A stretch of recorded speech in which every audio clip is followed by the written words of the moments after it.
light within our hearts, light within our thoughts, light within our words. May one and all and everything, blessed and loved ever be. Welcome. With me today on the show, I have Lyle Tautfest, who is a clinical hypnotherapist, among other things. Mm-hmm. Today we wanted to talk specifically about your work as a clinical hypnotherapist, though. In the hypnotic state, I'm sure there are many times where people discover things that perhaps aren't pleasant, Mm-hmm. to say the least. Mm-hmm. I imagine that would lead to a therapeutic relationship of somehow acknowledging, perhaps embracing or dealing with it. Mm-hmm. But embracing doesn't mean affirming. That's right, nor does it mean wallowing in or many other, I guess, misconceptions people might You're not have. calling it good. No, You're recognizing it as something simply that needs to be dealt with. Well, something that needs to be dealt with, and usually a growth opportunity. Okay. Now, you can imagine some of my clients really get tired of hearing me refer to Growth these. I don't want another growth opportunity. Oh, please, not another. Yeah, and we'll laugh about that. But yeah, those unpleasantnesses. I believe that, sort of 2 million years of human DNA development, that we have sort of a natural tendency to avoid things that we term unpleasant. Mm-hmm. It makes sense. I mean, if it hurts, of course you'd want to avoid it. Exactly. But spiritually or emotionally, we don't change unless something is motivating us or maybe even forcing us. That we become so unpleasant or so uncomfortable in what we've been doing that we then embrace change, no matter how scary or how traumatic it might be. Excuse me. Which... a bunch of different things jumped up in my mind as you were saying that. On one hand, it's not that we have to go looking for difficult things in order to grow. No. I think life provides most of us with enough opportunities anyway, without any help from us. It does. The challenge is facing them when they do come, and as you say, not wallowing in them, but maybe finding a way to have a dialogue with them. Mm-hmm.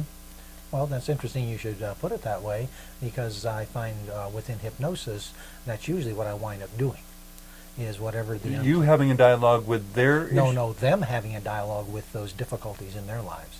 I initiate it and I help them with that, because they don't have the awareness, or they don't know that that can be so helpful.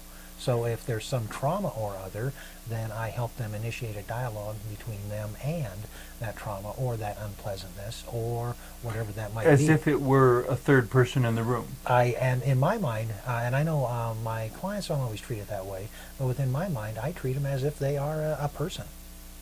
Mm-hmm. So then there very well could be 3 or 4 or 5 or 6 or 8 of us in the room. There are only 2 physical bodies. Okay. But there could be several in the room. But for therapeutic, in order to be therapeutically helpful, empowering, there needs to be an ability to talk with, for example, a negative event in the same way that you would talk to another person. Right, or the same way you would talk to a positive event. Or a positive event. Yes. What did you want, for example, what did you want me to learn while this was happening? Mm-hmm. Mm-hmm. And there may be something that comes out in hypnosis that they would have never thought of on their own. Frequently that's what happens. And as we started off here, we shy away from unpleasantnesses, whatever those might be, when frequently, and especially when we're facing change, that's exactly where we need to go, is get up close and personal. One of those Zen Buddhist concepts is embrace your fear. Mm-hmm. And they go beyond that, not only embrace your fears, but dance with them. Mm-hmm. Get so close and up personal with it, you have your arms wrapped around and you're nurturing, hugging.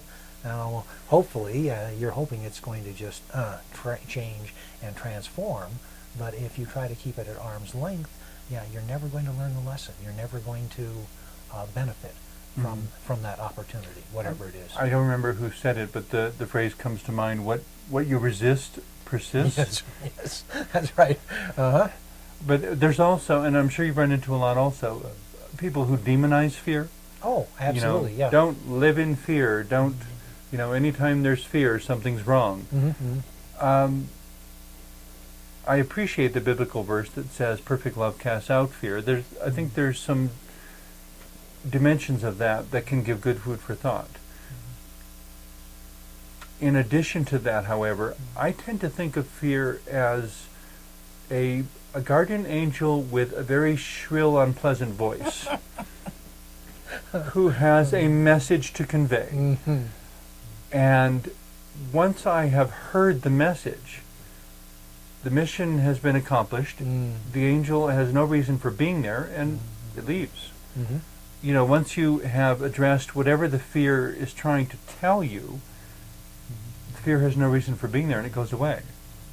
And there are those others you're probably aware of. I know many who go out of their way to seek fear as a way of denying everything else.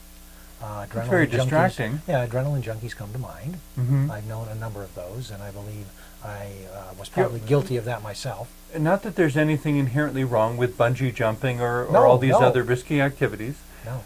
But if you are using those as a coping mechanism to create enough fear so that you are not dealing with the issues in your life, And yes, that's who I'm talking that's about. an issue. Are those people? And I didn't know it until long after I was immersed in that mindset that I did that at one time when I was younger.